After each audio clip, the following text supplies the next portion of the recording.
Hey, hey. I always forget to unmute it. Can you hear me? Yes, sir. We got you. All right, good. What's going on, guys? Man, another day. I cannot believe it's Wednesday again. That's always the thought that runs through my head. It's hump day. It's hump day. Yeah, me too, man. So, man, I'm excited about tonight, guys. And look, y'all go like our YouTube channel. Go subscribe and go like our Facebook page. Also, we're on 5 different platforms for podcasts. We're on Spotify. We're on Stitcher. What else we on? Canon. We're on Google Podcast. I don't know, Audible, Apple. Go check us out, guys. You can listen to us while you're riding in the truck. Give us some ideas for some shows. We got a website, myfencelife.com. Hey, whatever your choice of streaming is, Dan has found a way to get us on there. So whatever you like to do, you can probably find us. So, hey, guys, really, we'll start the show. Man, I want people to go to our website and go to the bottom and say, hey, I want to know about this. It's probably something you and I want to know about. We just can't think about it, you know? And that's what's www.myfencelife.com. Yes, sir. It's pretty simple. So, tonight we got Mr. Peyton, Zach Peyton, Superior Fence and Rail. How you doing, Zach? Yeah, doing all right, guys. Thanks for having me. Yeah, man. And I was telling Dan this earlier. I was starting to. I've gone back through some of the past shows, and I was really impressed with some of the content you guys are putting out there. I appreciate it. So thank you for that too. Yeah, man, thank you. We're just 2 fence guys trying to make it, trying to do the best we can and help our industry. We're all just a bunch of fence guys, man. That's right. So Dan and I were talking about that the other day. We're just trying to make our industry, like a trade. That's right. Right. Hey, so real quick, let's do a brief introduction if we can. Hey, guys, tonight the plan is we're going to talk about 2 things that Zach is passionate about. We're going to talk about employee retention. We're going to talk about maybe some benefits that we could offer our team members and employees. But first, let's introduce ourselves. Everybody knows Dan and myself, of course. We're here every week. But I'm Cannon Johnson. I'm Jackson Fence Company here in West Tennessee. Dan, you want to go next? Yeah, I'm Dan Blanc, Fence King. We're based out of Mandeville, Louisiana, just north of New Orleans. And I'm Zach Peyton with Superior Fence and Rail. I own Superior Fence and Rail of North Florida here in Jacksonville.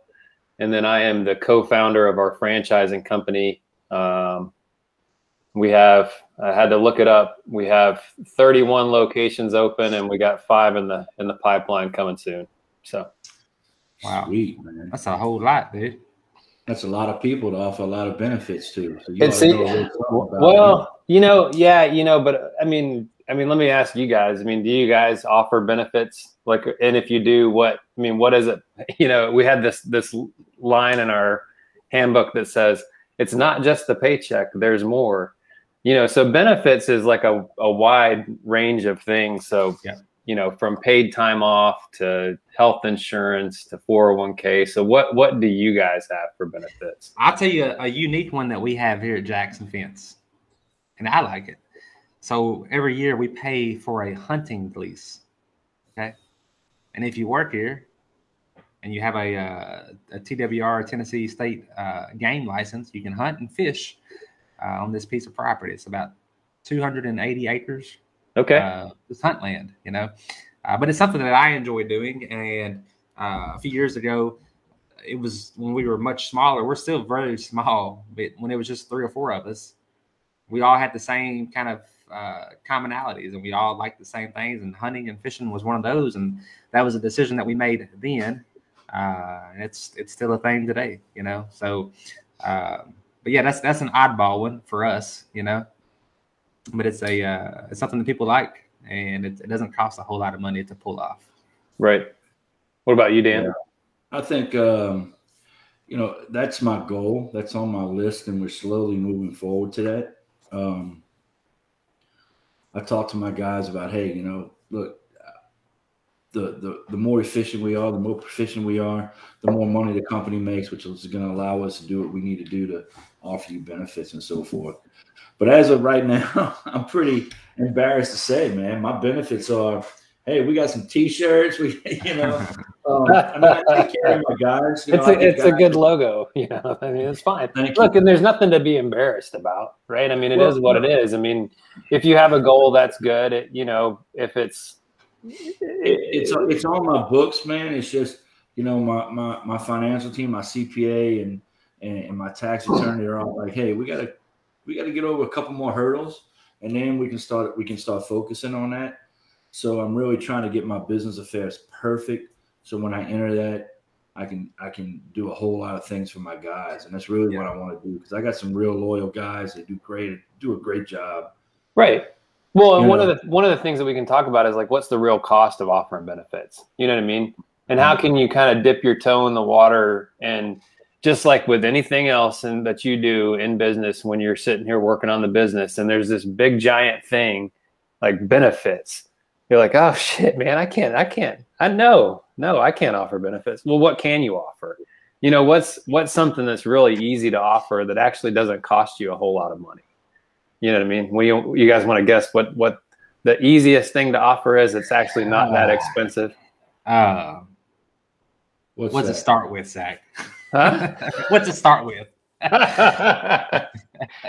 The benefit that I started with was 401k, aside from paid time off, right? So let's just say like, hey, so we can pay time off. Yeah, you can have some sick time. You can build up some vacation time over the years. I got guys who can take 2 weeks off every year because they've been working with me for long enough that they get 2 weeks no matter what every year. Right. So that's easy stuff to offer. The longer you go, though, it's kind of hard because they want to take off during the season, and you're like, no, it's fence season. No, there's no time off. But a 401k is actually really affordable. You can, you know, or retirement plans just in general. Yeah. You can find some really, really, really low cost, like $100 a month retirement plans that you can offer to your employees. And if you match a portion of their salary, right, it's like, okay, a guy makes $1,000 a week. What's 4% of that?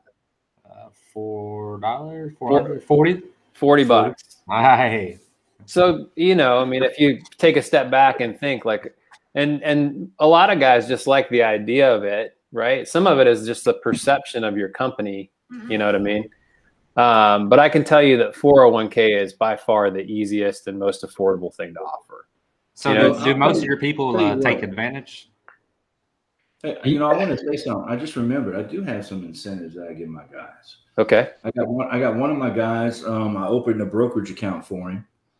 Well, I put him in touch with my brokerage guy. So look, if you open a brokerage account and you put at least $200 a month in, I'll put $100 a month in for you.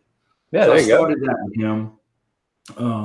Another thing is I pay my guys to eat lunch. I don't deduct for lunch. Yeah. Now, granted, you know, you go get lunch, you get back to the job, get to work. There's no hour and a half, 2 hour lunches, you know. So there are a few things that I'm doing. Dan, that's more generous than me. I don't let my guys leave the job site. Well, I'm trying to get there. That's on the drawing board. That's not happening. You know? It's on the drawing board. I pay them through lunch. I don't clock them for lunch, but they're not allowed to take my truck to McDonald's. I like that. I need to get there, man.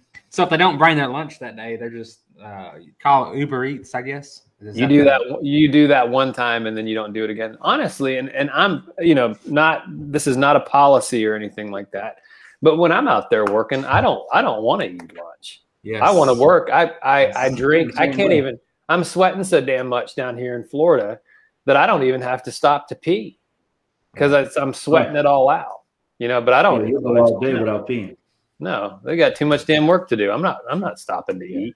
Right. Now I've had a couple of heat injuries, and that might have factored into it. I used to have guys that would come to work for me, and they'd want to get something to eat, and they get a po' boy, eat the whole thing, and they're throwing up. I'm like, man, I get a hamburger, cut it in half, eat the half at lunch, and I'm eating the other half at 3 o'clock. No, you can't do that, man. You're gonna. It's too much, you know. So Zach, you just pay them through for the whole day. Is that what you said? Yeah, and I'll tell you, I pay for drive time too. Yeah. But a lot of guys don't. I actually picked up one of my best employees I've ever had. I'll never forget the day that he walks up to the office. He's this towering 6'4" guy, Jamaican guy, Horace. And he walks into the office, and I'm looking out my window. I was like, oh man, who's this guy? And I walk out front, and I'm like, who's that guy? And they're like, oh, he applied for a job. And I, picked up his resume, and I read it. He had 6 years with a company, 4 years with a company. I'm like, hold on a second. I chased him out in the parking lot. I was like, hey, come back. He was leaving the company that he was at because they didn't pay him for drive time. He turned out to be one of the best. I mean, he's actually just quit on Friday. And he's gone to Daytona. He's a partner in our newest Daytona office now. Wow. Oh, wow. So, yeah. So very, very proud of Horace. But, for people who want to worry about whether or not they're paying drive time, there's a lesson there, so. So, depends on what time my guys leave the job, whether or not they get paid to get home, So right. Zach, are you guys are they like on a time schedule, like, hey, 8 to 5 or 6:30 to 5? Or Man, I wish we were more structured with the day. They got to show up at a certain time, but the day kind of ends when the job ends. You know what I mean? So you don't ask them, hey, you guys are done with Johnson. I need y'all to head over here and help on the bunk. No, we will. We will. If a crew finishes early, they get punished with more work. No good deed goes unpunished, right? Yeah. We're the same way. And I tell you what, when I started doing that, my schedule was 4 weeks out. It shrunk to 2 weeks. Yeah. Nothing bugs me more than a guy who just drives straight back to the shop. And I get it, man. If I'm out there on the job, I don't want to go do something else. We finished up. We busted our butts. We finished up early. No, thank you. I want to go home. Do you ever just send them home and say, hey, thanks for your job today. Go home. Oh yeah. Yeah. If we don't need them to stop somewhere, we'll figure it out, and we kind of balance it out. I'm not going to send somebody across town to go help somebody and show up at 3 o'clock. You know what I mean? We'll just we'll figure that out tomorrow. Yeah, so if you get back to the yard, you're pulling tomorrow's orders, getting them staged. No, our shop team pulls tomorrow's orders. We got a shop team. Is that what you just said? Oh yeah. Yeah. We have, I need a shop team. Yeah. So I've always had one person in production is what we call it, but in the shop, at least one person working full time in the shop. And my general rule of thumb, if you're wondering, is about every 2 million in revenue, you need another guy, right? In the shop, you mean? In the shop. Okay. Yeah. So what about? I mean, so at 2 million, you need one shop guy. At 4 million, you need two. Is that kind of is that what you're saying? Mm-hmm. Okay, that makes sense, man. Because I'm looking at where I'm at, and I got my main guy Zach. And I say he's my main guy. He's my main sales guy. Right. I probably got 3 main guys: Tyler, Terry, Zach. But Zach's kind of my main guy in helping me get things done. And he probably spends half his time getting the shop done and orders pulled. And we're doing, 1.2, 1.3. So that makes sense. One guy per 2 million. Yeah. Well, we figure, if you think about it like this too, we figure a job takes about 2 hours to pull, get ready to go on average. Banded, ready, yeah. Per one man. Yep. So what happens with us is when the crews come back to the yard at the end of the day, and we've evolved. I mean, I've tried this probably 5 or 6 different ways, but what I think works best is the crew gets back. All they have to do is clean their trailer off, clean their truck out, get it ready to go for tomorrow. And then they park it, lock it, go home. If they load their truck, they will take as long as you could possibly imagine loading the truck up. And it's comical to watch how long it takes if a guy's doing it at the end of the day when he's tired and he's not really sure, like, wait, which job am I taking tomorrow? When the shop team does it in the morning, it's like clockwork. If you go to our website, our franchise website, there's this video with all the trucks rolling out in the morning. You know what I mean? So the day we shot that video, I did not tell anybody we were shooting that video. I showed up with a camera crew, and I before anybody could roll out, I was like, "Hey, by the way, we're not rolling out piecemeal today. We're gonna do it all at one time. I got a crew here. We're gonna shoot it." You know. Got to flex on them, Zach.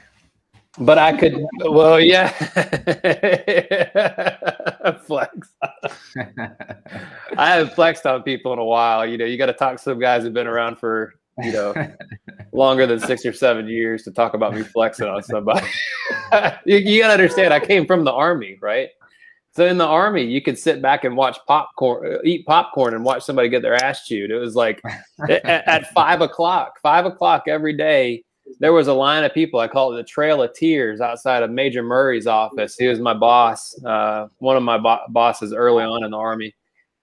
He would have people come to his office at 5 o'clock just so he could chew their ass, because he knew that they wanted to go home and be with their family. But instead, he would talk. He'd have to look it up. He'd like, "Why are you here?" He'd look it up in his book. He'd be like, "Oh yeah, because you did this. You know, you're all messed up like a football bat, right?" So he's like. So I tried to bring that mentality with me into the fence business, and you know, I'd chew somebody out. I'd be like, "You're all fucked up like a football bat," and and then they wouldn't show up the next day. I'm like, "Oh man, I gotta change my approach. I gotta be a little not more, the same. you know, Yeah, delicate." it's not the same. It is not the same. No, not at all. In the Army, they got to show up the next day. You do. You're under, you know, under threat of death. So the 401k. So let's yeah, bring it back, Cannon. I want to catch up some comments because apparently really Zach Peyton has a little fan club here. I don't want that to go unnoticed. But I think what we've kind of established is the 401k is probably one of the most affordable, in Zach's opinion. It is. Implement. It is. And think about it like this. It's $100 a month. You can find plans that are around $100, $125 a month. And I had a goal the last couple of years. I wanted to see our retirement account in Jacksonville hit $1 million, right? I think we're at like $1.5 million right now. I mean, the stock market's been running lately, but that was like that was a goal that I had. It's like not tied to anything tangible for the business. I was just like, you know, I want everybody around me to participate in the success. You know what I mean? And I think that like allowing everybody to participate like kind of fuels success. Right. You know what I mean? So if you're going to start somewhere and you want to add something, start with 401k, because it's not as expensive as you think it's going to be. And just in general, even when we talk about health insurance, it's not as expensive as you think it's going to be. You know, you'll be surprised. And let's hit some comments. They'll give you a $20,000 tax credit just for offering insurance. Right. Yeah. I don't know all the tax laws and stuff like that, but I know that there's incentives for offering health insurance plans. And what people would be surprised to know is I have a very generous health insurance plan, right? I pay for half of whatever the employee chooses, whether they do employee only, employee spouse, employee plus family, or you know what I mean? I pay for half of that. What do you think that costs on average, you know, whether people opt in or not across the enterprise, whether they opt in or not, what do you think the average cost per employee per month is for health insurance? $250 a month. $250. What do you think, Dan? Some people, okay. $250. Oh, damn. I didn't know that one. $250 per month per employee to offer a health insurance plan. And I'll tell you why it's important to me. Number one, I would not work somewhere.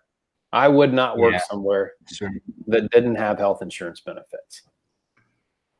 You know, it's one of my number one things on my list, man. It's not that expensive, Dan. It's really not. And I'm generous, and it's $250. So Zach, are you shopping? You don't have to say who or where, but like, are you shopping local providers for this stuff, or if you want to share, you can share. No. I have a local benefits broker, local to Jacksonville, They actually just got bought out by some national company, so I don't even know who they are anymore. So it's a benefits broker, so they help you with the 401k and they help you on all that stuff, or they're mainly on insurance, right? So health insurance, life insurance. We have a pretty robust benefits package at this point. But what was I going to say?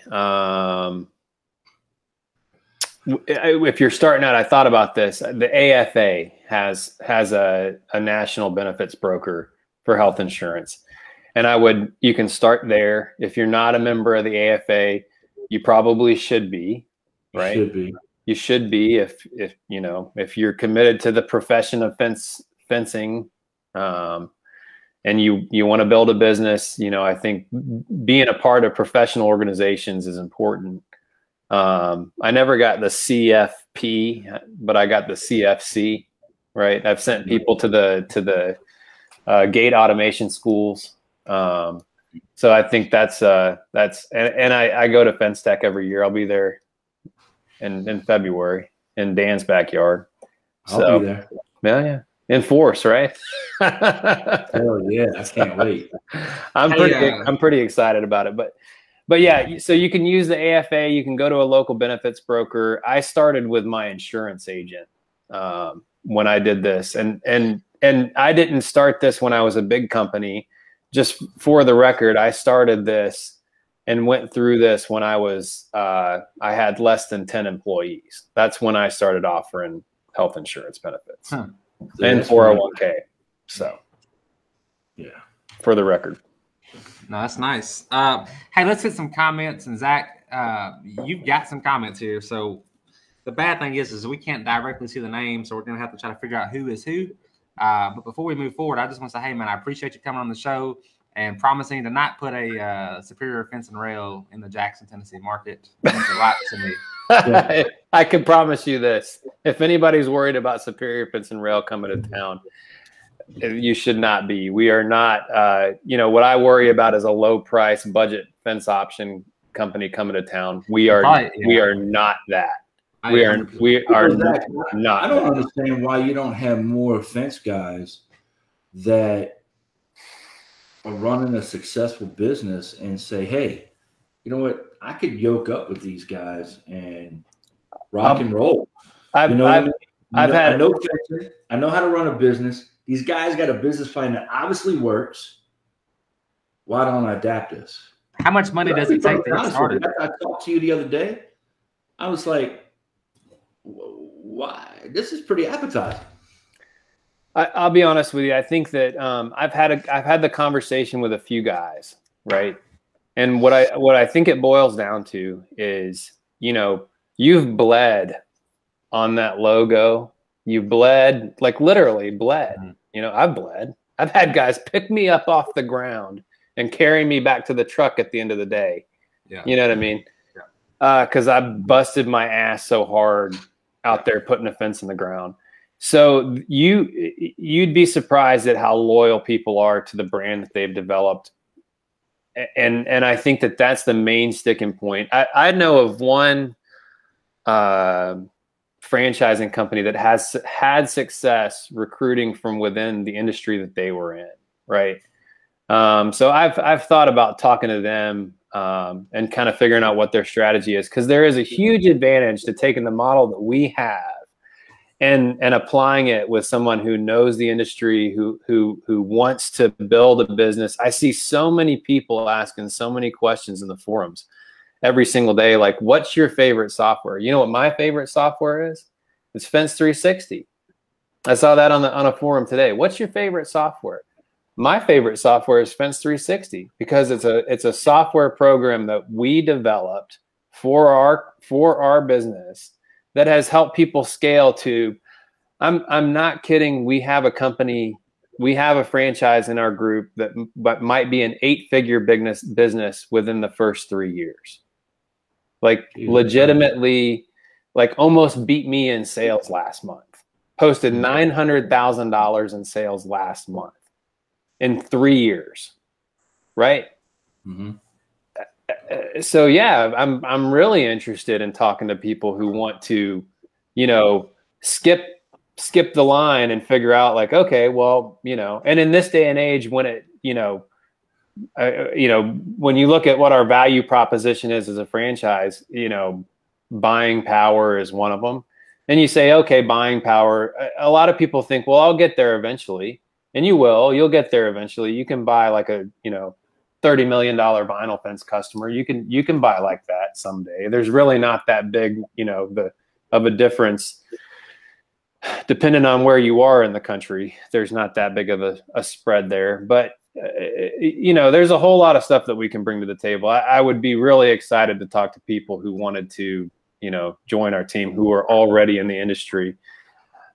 We just haven't had a lot of conversations with folks. I understand what you mean by people not wanting to let go of that logo and business. I mean, I can't imagine me letting go of this. I love your logo, Dan, by the way. It's a nice logo. I've taken on that identity here in our community. Yeah. I can be in a restaurant and people don't say Dan. They're like, the Fence King's here. You'll hear it through a restaurant, bar. You know, it's like you're taking on that identity. Dan, for what it's worth, you're a little bit like Sean up there in Evansville. Have you been to Evansville? No, I haven't, but I've spent some time with Sean. Okay, we'll go to Evansville. And when you go to Evansville, check into your hotel. And this is what happened to me. I checked into my hotel in Evansville. I went to go visit Sean and spend some time with him. And they're like, "Oh, what do you do?" I'm like, "Well, you know, I'm in town for business. You know, yeah, I'm in the fence business." They're like, "Oh, you're going to see Mr. Fence." Man, it's pretty crazy. We built a pretty strong brand, and I'm proud of it. And people love the logo. And it's funny how, you know, Dylan's on the phone today with a lady. She's like, "I see y'all everywhere." Dylan's like, our trucks literally drive. We have a 450 square mile area that we service, 10 miles high, 45 miles wide. Our guys leave the yard, go to the job, go back to the yard. I only have 2 trucks now, not 3. And we see you everywhere. It's that brand and the wrap on those trucks that, I mean, I see people like, "Man, I love your trucks." Yeah, well, don't get me started on truck wraps. You're not going to like what I have to say about that. Oh. Hey, guys, I promise comments. No, comments. Go to the comments, Ken. We have to say hi to these people. They're here watching. All right, so we got Heather Howery. That's Sean's fiance. Hey, Heather. Comment, but yeah, hey, Heather. We got Alvin Miller. You know that guy? Alvin Miller. I think he's a flow rider. Floridian. We got Zach Lang. That's a Fence King guy, right, Dan? Yeah, that's my salesman. We've got Shane Catton. He's from Good Shepherd Fence Company. I know that. Indianapolis, Indiana. Listening he's in Florida. He might be where are you at tonight, Shane? He says he utilizes HR and talent management background to leverage this. Strong culture sets the pace. It's a mouthful. We got John Wathy in the house. We got Josh Glover in the house. We're gonna get Josh on camera one day. Man, yes. Josh and Zach together. I think that would lead to some cool stuff. Josh and I. I told Josh just put a picture of himself in front of the camera, and he could just like change it out every once in a while. Yeah. Who else we got here? Hey, Chris Steele. He didn't say anything, but I can see he's been here. It says Chris Steele is watching. What's up, Chris? Don't be lurking in the dark to say hello. We got George Hernandez, and he has a question for you, Zach. He says, "Is that $100 per person?" And I'm not sure exactly what he referenced. He was talking about the 401k. No. It's $100 to have a plan in place. So when you do a retirement plan, a company's going to charge you, a monthly fee to manage that plan.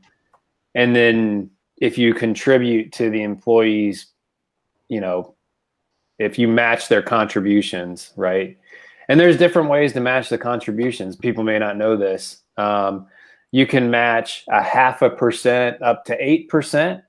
or you can do like I do and just match a straight 4%, right? So, but it's a match. So if an employee says, well, I'm going to dip my toe in the water and start with 1%, then all you're matching is 1%, and it doesn't cost you anything. But they're saving for retirement. They feel good about it. Yeah. And you know what it turns into, candidly, and this is something that people don't really talk about, but you know what, sometimes these retirement accounts turn into an emergency savings account for your team, right? Yeah. And they'll come to you and say, hey, I need to take a loan out of my retirement account. You know, I discourage them from doing that. I'd rather just give them a loan myself and have them pay me back. Right. Yeah. Right. Yeah. But you know, yeah. So it's $100 per month for the. So are these W-2 employees or these 1099 subcontractors? Everybody I employ in Jacksonville is a W-2 employee. Okay. Now, can you do that with a 1099 subcontractor that works for you? That I don't know. That I don't know. I'm just curious because I'm sure there's a lot of guys out there wanting to know that question because right. Well, can we? Small guy, you're 1099. Can we talk about that for a minute? 1099 versus W-2. Yeah. So and then we'll talk about truck wraps, but yeah. Well, yeah. Well, I don't know. So I see a lot of people talking about paying guys as subs. It's prevalent here. I've seen it a lot. Our Charlotte office runs into it. People like to blur the lines when it comes to 1099 employees versus W-2. And it's all good until somebody complains to the Department of Labor. And then you're going to have some bureaucrat up your butt asking you questions about, well, how do you pay this person? And so I think people really need to understand the difference between, you know, if you have a 1099 employee, they set their own schedule. There's no such thing. Really. They have their own tools. They have their own insurance, especially as it pertains to installers, because this is really important, right? So a 1099 installer has to have all of his own tools, all of his own truck, his own insurance, all of that stuff. Do people get away with murder out there? Murder in the sense of blurring the lines between W-2s and 1099s? Every single day people get away with it. We have people who applied to work at a location of ours. They're like, oh, no, I'm a sub. They're like, okay, well, give us a copy of your insurance certificate. They're like, no, I don't have an insurance certificate. You just pay me by the foot. I'm like, no. You know, no, that's not how that works. That's right. But people get it so confused, and it's really not something that's very confusing, honestly. Well, what happens is you got a guy like that, builds good fence, and you hate to see him walk away because he doesn't have it, you know? Right. And I've been there. Hey, in the state of Tennessee, man, the work comp people are cracking down. Oh, yeah. I posted a few months ago that we had a random audit. We had a job site. The guy pulls up. His name's Ben. He walks up to me. I'm not there. He walks up to my guy, Brandon, and says, hey, can I see y'all's insurance certificates? You know? Yeah. And Brandon didn't know what he wanted, so he's fumbling through the damn glove box. He's like, man, this is what I got. You look through this and find what you need, you know? Well, anyways, that transpired into a phone call to me from the guy named Ben. And one, he acted surprised, and two, he thanked me for like doing my part, you know. And I ain't want to be a snitch or nothing. But I was like, hey Ben, let me tell you some places you need to be looking. I appreciate you coming to my job site, but here's 5 companies in town. Like, please go visit them and do your inspection there. Yeah, man. Like, I'm not trying to throw anybody under the bus, but like I've got some people in my backyard that make my life a little bit harder, make my business grow a little bit slower. Let me tell you something. What really, you know, kind of grinds my gears is people who take advantage of workers at the lowest level, right? Those are the situations, and it's part of the reason why I bring any of this stuff up, right? Benefits, all this stuff. You know, the people who suffer under like people cheating or you know, taking advantage of, you know, living in a gray area. The people who suffer are the people working at the lowest level. And I can tell you this, the reason why I care so much about those people is because one of the guys who went on to open our Pensacola office started as somebody who was taken advantage of in a system under a fence company here in town, right? He started out making $9 an hour, you know, digging post holes, busting his ass for, you know, these guys in town who would brag about how much money they're making on the way to the job site, right? So before Ralph came to work with me, he went through that. So it bugs me to no end that people try to take advantage of people at the lowest levels. So, you know, that I mean, I could go on, but I'm not. But the point is that, you know, we need to look out for the people at the lowest level. Yeah.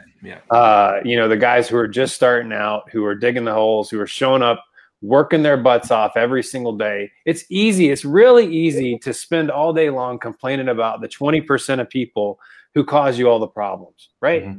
Right? Like, I'll show you my didn't show up on Monday report. There's 6 or 7 guys there. And you're like, oh man, 6 or 7 guys, that's 2 crews didn't show up to work on Monday. I'm like, it's every Monday. It'd be really easy for me to spend this entire hour and a half talking about those 6 guys, but they're 20% of my workforce. You know what I mean? The other 80% showed up on Monday, busted their ass, had a good attitude, you know what I mean, and got some good work done. Are you trying to say that you ain't mad at me for snitching? No, I'm not mad at all. No, turn them in. Snitch.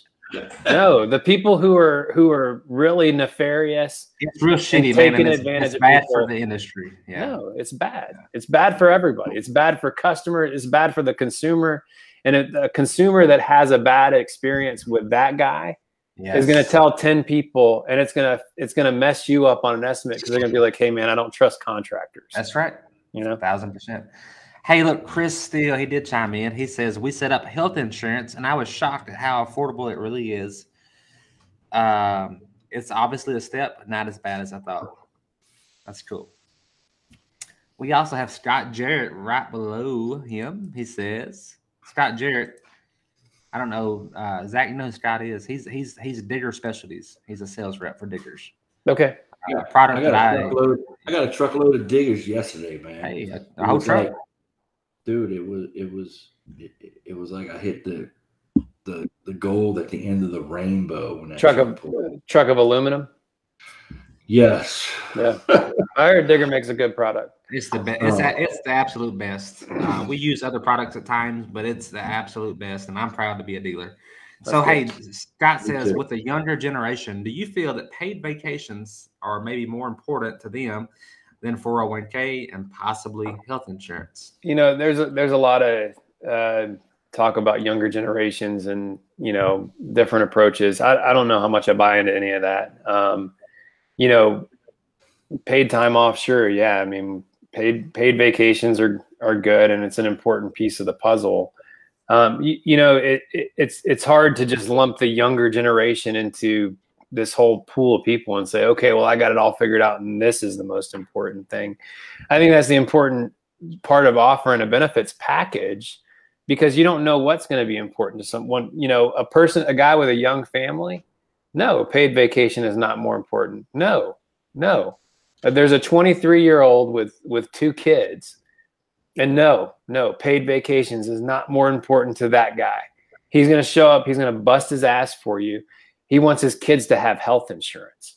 That's more important than a paid vacation. So no, don't try to cookie cutter it and take an approach that says, you know, well, you know, the younger generation. No.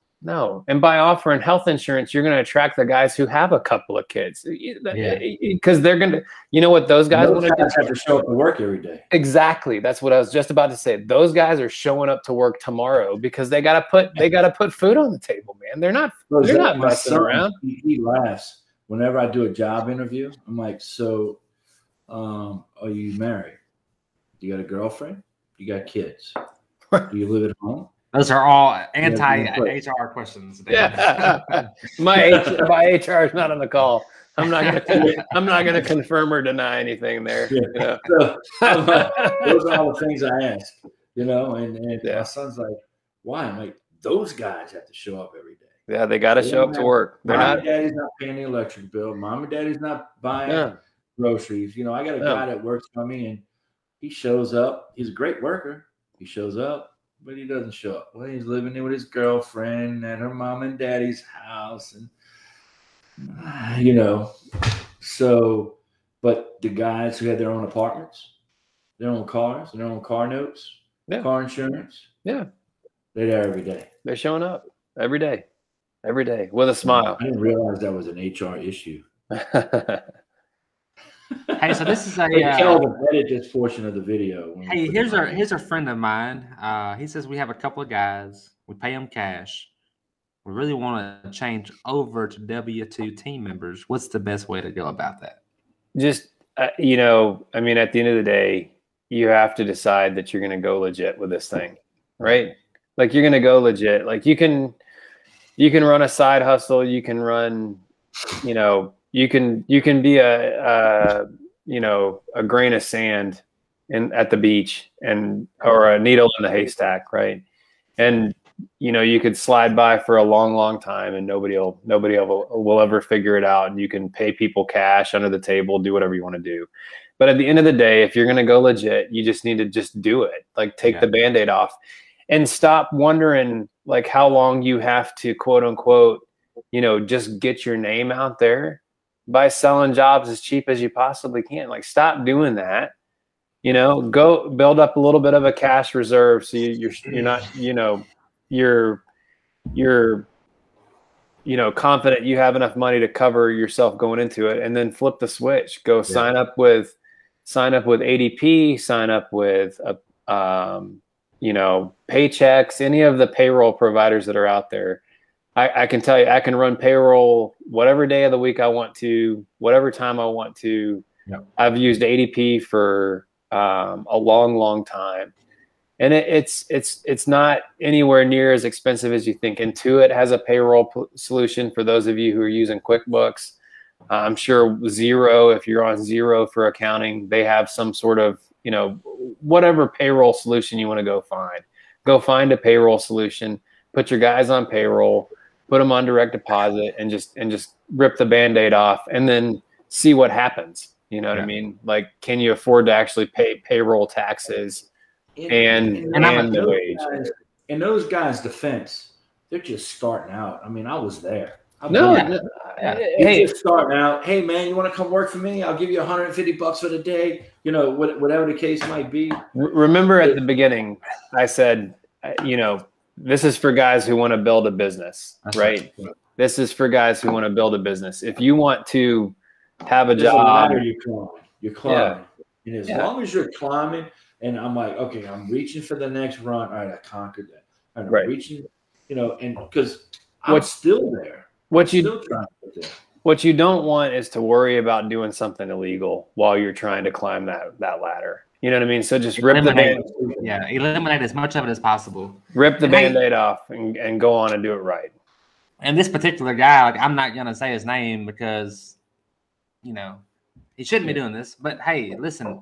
Dude, I like you. He's in my market, and I'm gonna tell you, the first thing you do is you gotta charge more money. Like that's the first thing you gotta do. Like exactly these $5,000 fences. I promise you, people are happy to pay $7,000. Like I see y'all's quotes. Okay, people pay $7,000 for the $5,000 fence. I promise you, they do. But at the end of the day, that's what you have to do in order to cover these expenses. Like you can't just pay somebody $15 an hour. It costs you more money than that. Stop trying to get your name out there. If you have people who are working for you consistently over week in and week out, the same people, go pay for a payroll company subscription. It's like it's subscribing to a piece of software.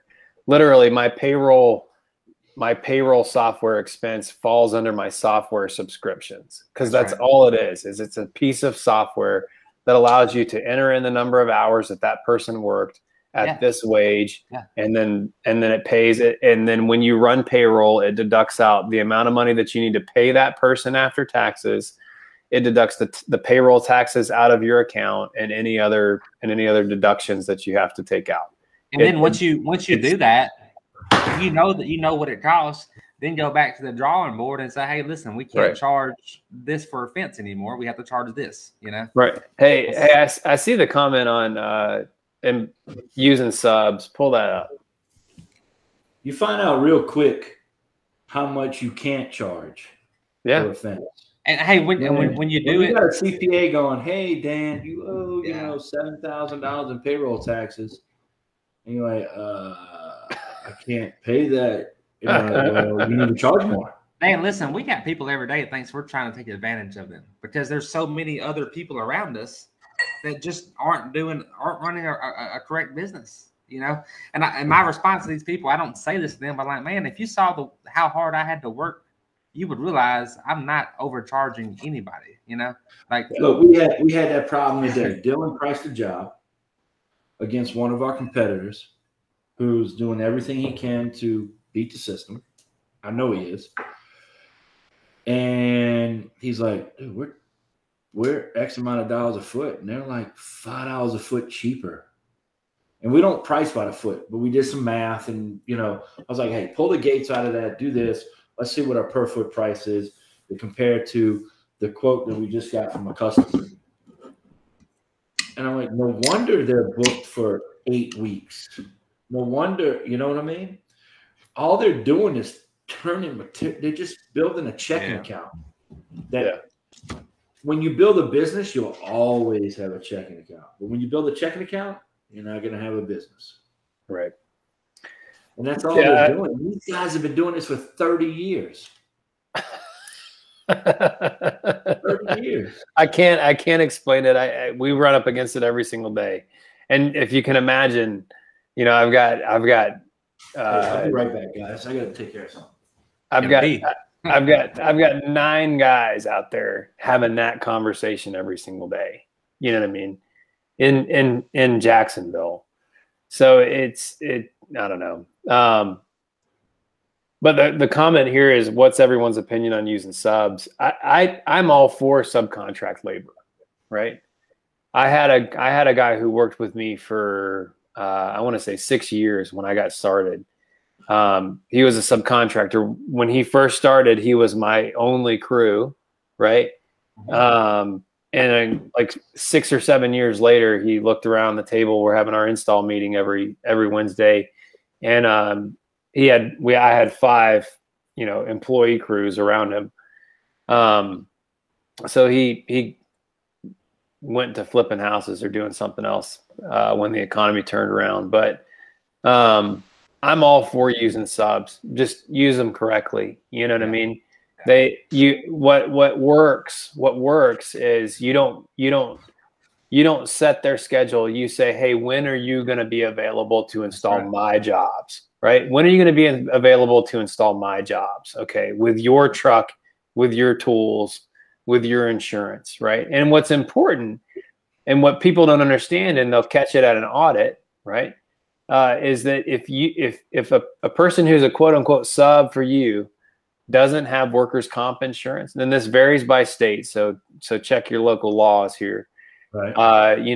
Damn, Alabama's like the Wild West. So when it comes to workers' comp, there is no. The first rule is there is no workers' comp, right? But in Florida, at least, and in many states that we're in, if that person doesn't have workers' comp insurance and you pay them to install the fence for you, you're obligated for the workers' comp premium, right? So whatever that ends up being, 8%, 12%, depending on what state you're in. So you need to make sure that if you do use subs, that you use them correctly. You have them set their schedule, and then you fill their schedule, right? If they're available Monday through Thursday to work for you, right? And we got to, you know. Look, I would say 95% of what we see in the industry is probably done incorrectly. It's not done like that. Yeah. Not done like that. Right. But, you know, this is the world we live in. Yeah, we see the guys, and it pisses me off, but Yeah. I won't get on my soapbox. I've been there. Get on your soapbox. Get on. It's okay. It's like, look, we need to root it out. You know, we need to root it out because it's bad. It's bad for the people who are working for those guys. Yeah. Right. Oh, there's a guy. Yeah. So the subcontract model. I have a business in my town. I don't care if they watch it or not watch it. Yeah, I don't care. I see it. Everybody knows what the hell it is. You know. It's a meal. You know what I mean? It's a freaking. It's a racket. Is what it is. Okay. Yeah. These guys that show up every day. There's about 8 to 10 trucks every day. And they might, and one day on Monday, they might have Robert in the passenger seat. On Tuesday, they might have Tom in the passenger seat, you know, and they build fence. I'm like, man, I know what it's like to run payroll. It's not difficult, but it's also not something you do from the damn driver's seat of your truck either, you know. You can with some apps. They have the app. Don't discredit my. Hey, somebody corrected me on Alabama. I apologize if I'm incorrect about Alabama. I was under the impression that workers' comp is not required in Alabama, but somebody put a comment there saying that's not true. So, like I said, I am no workers' comp expert on a state-by-state basis. That's for sure. You know, so I really love the way Cannon's frozen right now. He looks really great. If you could, Cannon, you need to go back and see this. You're like, it's perfect. I was wondering why I got so quiet all of a sudden. Cannon, I feel like he's like, Mr. Blanc, what are you doing back there in the classroom? He's coming back. Oh man, that's good, man. That's good. Look, man, we're all going through stages. I'm going through some stages, and I'm doing everything I can to take care of my guys that have been loyal to me.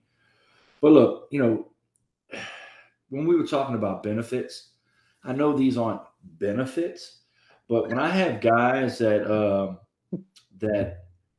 hey man, my driver's license bad, go get your driver's license. I'll pay. Look, I'll pay to get your driver's license. Dan, pay me back a little $100. You know, I did that 2 weeks ago. You know what I mean? Like that's what I'm talking about. Mean, it's not just about so if you're trying to take care of people, if you're trying to take care of people, because I look at this guy as he's going to make me money. I look at it as I had a guy that twisted his knee. I put him to work for 2 weeks doing paperwork and clerical stuff. Let's put money in his pocket because I wanted him to pay the bills. No. Let's talk about that, right? Because did Matt talk about experience mod for workers' comp? When he was briefly. I am working on that big time. We're having safety meetings every Tuesday morning. Well, let me tell you something. Return to work.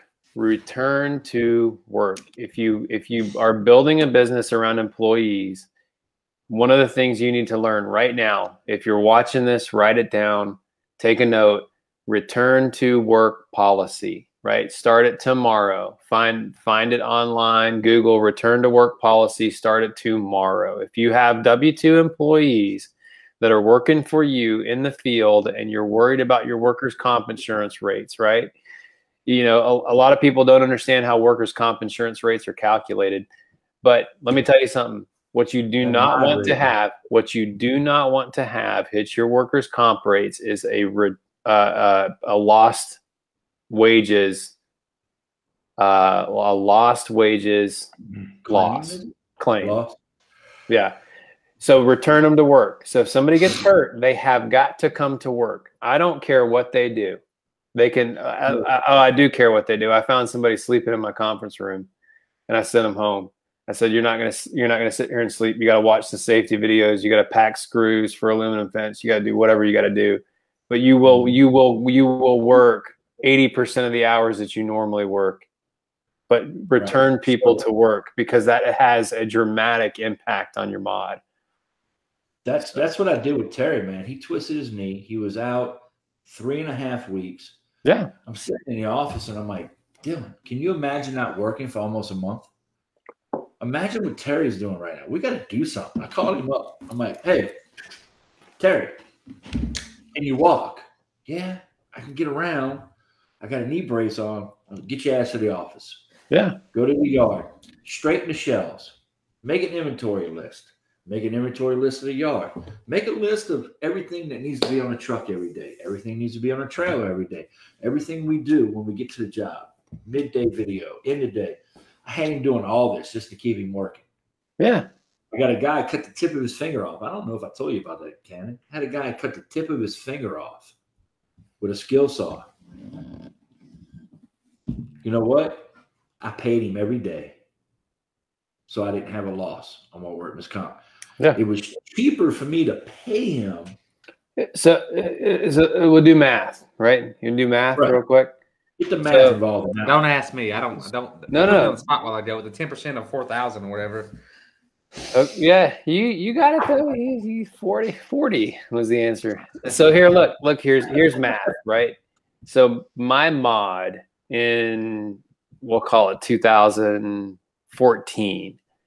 Was 0.76. So I was getting a 24% discount on 8%, which is a lot, right?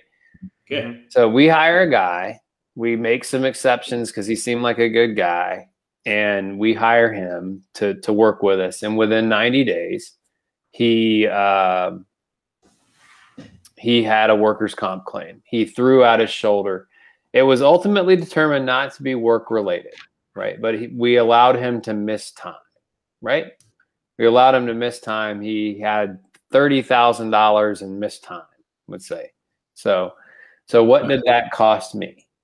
My mod went from 0.76 to 1.04. So I went from saving 24%, right, to paying a 4% premium. And fuck, what was that? What was my payroll in 2015? I don't know what I could tell you. I don't know. It was a lot. Like it cost me about 100. It cost me 3 times what his loss was. It cost me 3 times that. I think it was like $150,000 that I calculated that it cost me over the next 3 years until it dropped off.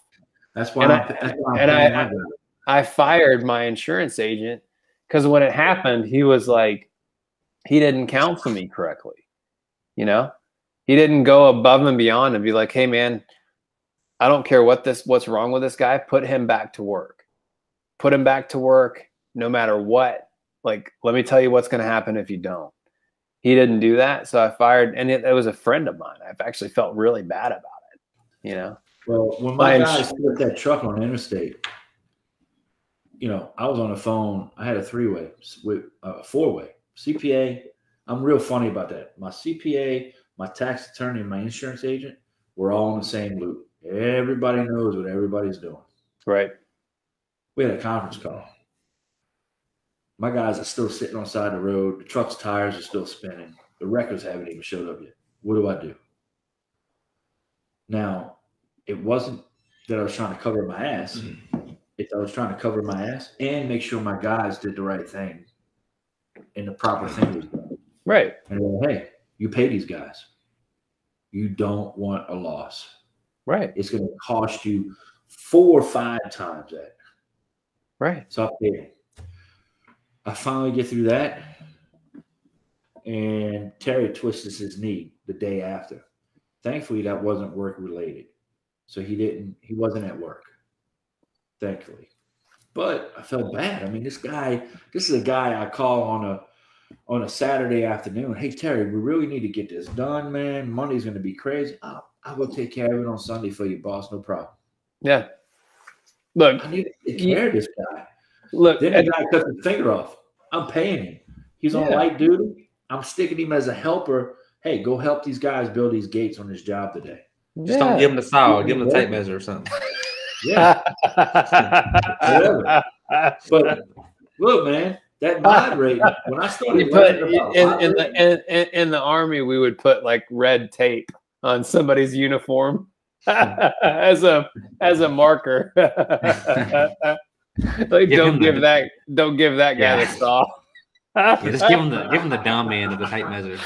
So hey, hold that down there. I'll tell you, a neighbor of mine, when my neighbors ask me for fences, I'm usually pretty helpful. I'm like, hey, so I had a neighbor who was also a really good friend of mine, who wanted to have a fence done, and so I said, okay, well, we'll do a fence for you. And the guys were out there, and so when I knew when the job was scheduled, it's like I show up to my neighbor's house, and I'm in the backyard, and we're kind of chatting, like, oh, look at how great the fence looks. Oh, it's so nice. Like, oh, what are you guys doing this weekend? And all of a sudden I hear from the side of the house,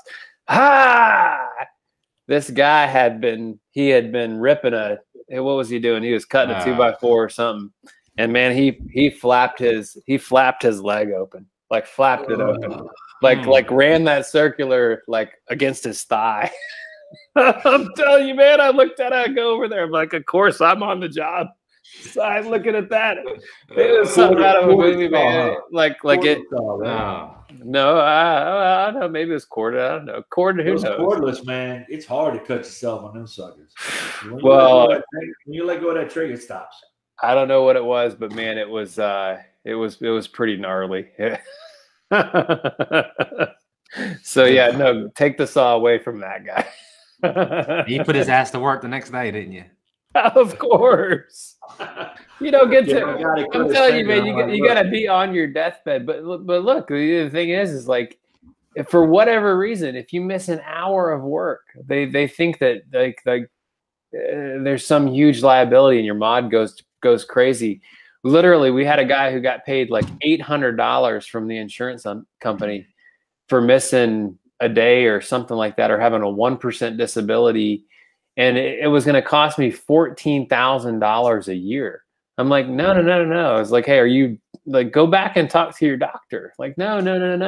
Like, no, you have to. Wow. So this big company problems to a certain extent. But if you can be cognizant of this stuff as you're growing, and that's good. Yeah. When Matt mentioned mod ratings in that video we did, I was like, what the hell is that? So, every couple of weeks we got a 4-way call, everybody. And I'm like, yo, Gio, what the hell's up with this mod rate? Oh, well, people get, I'm like, no, it must be important, because I know a guy who says it's important. And your mod, it's one of those things. It's one of those things that there's 1,000, the thing about our business, and I don't think it's just our business, it's just about being in business just in general, but there's 1,000 ways for money to run out the door, right? 1,000 ways for money to run out. I think I found 2,000 ways for that to happen. Well, there you go. I could probably tell you a few more. So yeah, I can tell you 1,000 on top of that. But your experience mod with workers' comp is one of the ways that money's just running out the door. You're like, what the hell am I paying for? Right. Why am I paying for this? And so I just, the counsel that I wish I'd had when I was, at this stage 9 years ago or 10 years ago, 11 years ago, you know what I mean? Like it's valuable. And I stumbled across this Latino guy. His name is Jay Castablanco, tax attorney. And I sat down with him, and this guy changed my entire life. So, yeah. Well, has he recently changed your life? There's a lot of people in our industry who don't think they're eligible for the employee retention tax credits. Look. Have you answer me this, Dan, with a straight face? Have you applied for your employee retention tax credits?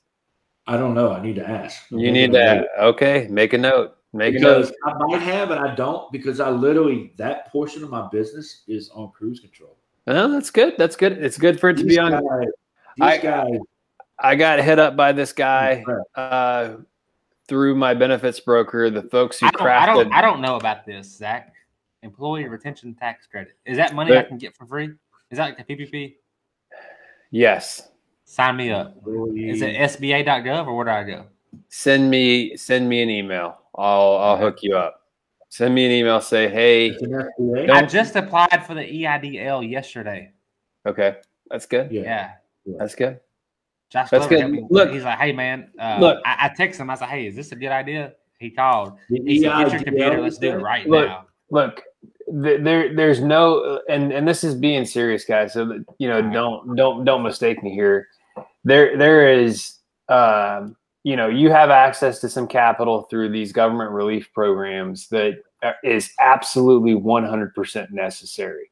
You know, just look at the damn price of lumber over the past like 12 months and tell me that hasn't had an impact on your business. You know, the recent downturn aside, you know, where do we go from here? Right? Where do we go from here? We've gotten temporary relief in the last 30 days. And I've seen guys here locally dropping their drawers because all of a sudden lumber's cheap again. You have no idea what the price of lumber is going to do in the next 90 to 120 days. It's going sideways. It's going to go back up. You know, there's a cedar shortage that is like nothing we have ever seen before. You know, the price of vinyl could go up 10% tomorrow. You don't even know. Literally, the price of vinyl could go up 10% tomorrow. So if you don't think that you're eligible for the EIDL, if you don't think that that's necessary for your business, like rethink that and go back and reapply, right? But you said it was called the employee what? Employee retention tax credits. When I looked at the criteria, I did not think I was eligible, but the folks who crafted the legislation explained to me otherwise. So Dan, did you pull it up? Bro, I'm emailing my Dan, if your professional team doesn't think that you're eligible for it, send me an email offline and I will connect you with some folks. I mean, I'm pretty sure. They might have been like, oh, we've already filed that paperwork. Because I would hit them up like, hey, I hear there's another PPP. They're like, oh, we already got that under control.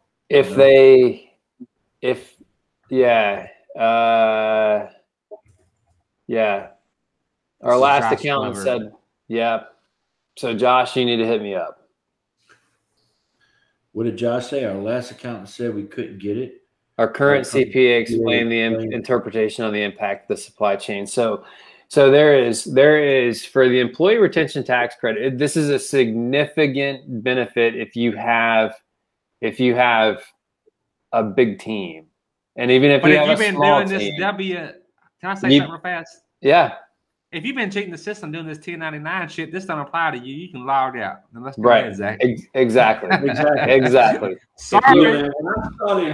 When I started running my business right, and my tax guy said, hey, you know, all that work we did to get you from here to here. Yeah.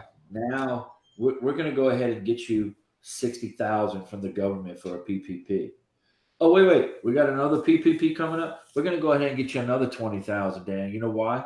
Because you've been doing this and this and this right. Exactly. No. I was like, wait. It's karma. So there really is a reward to doing your business properly. It's karma. Now listen. it's government cheese, folks. So tread lightly, folks. It's government cheese. But if you're getting blowback from your CPA, and Josh is correct, you know, there's a way to interpret the impact to your business and just the supply chain alone. Forget hiring, forget all the shit we have to go through to deal with COVID every single day, right? Like all the shit that we have to go through. I'm not kidding you guys. I have paid over 1,000 hours in lost wages. 1,000. Even like that's probably not even a real number. But that doesn't include the hand sanitizer I bought. No, that doesn't include none of that.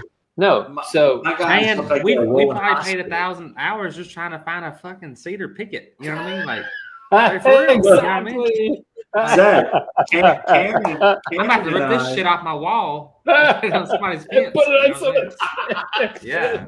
Zach, when I'm not lying to you, Cannon and I have traveled. Cannon's like, dude, I found some cedar.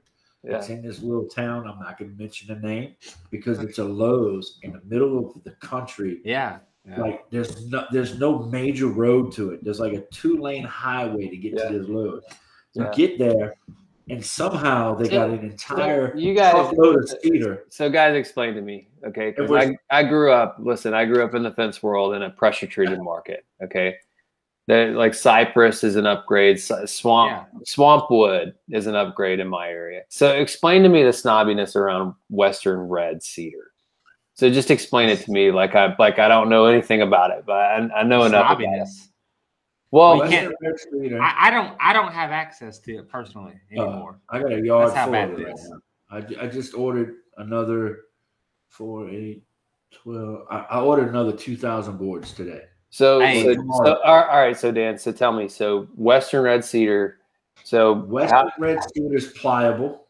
When you put it on the fence, you can push it over. You know what I mean? Yeah. 2 nails in the top, 2 in the bottom. Push the middle over. Boom, boom. Okay, so Japanese cedar. What do you think of Japanese cedar? That's crap. We get forced. Crap. We get forced to use. We call it Far East. Far East. Yeah. So, hell yeah. Now, there's a difference. Japanese. The only way I will use Japanese cedar or kiln dried cedar is if I'm doing a shadow box fence. Okay. If I'm doing a 6-foot privacy picket, it's gonna shrink and swell. Look, man, I've used Japanese cedar. You say that you have no other options. You know what I mean? And the gates swell shut when it rains, or the humidity gets to 98% here in Louisiana. Okay. People call me gates won't open. They're swollen shut. Look, 2 years ago, people said, "Hey, I would never buy vinyl fence from China." Now we got fucking ships getting stuck in the canals with vinyl fence trying to get here. You know what I mean? Like it's serious. Was that what clogged up the Suez Canal? Was the vinyl fence from China? That's a bunch of fence ain't vinyl fence.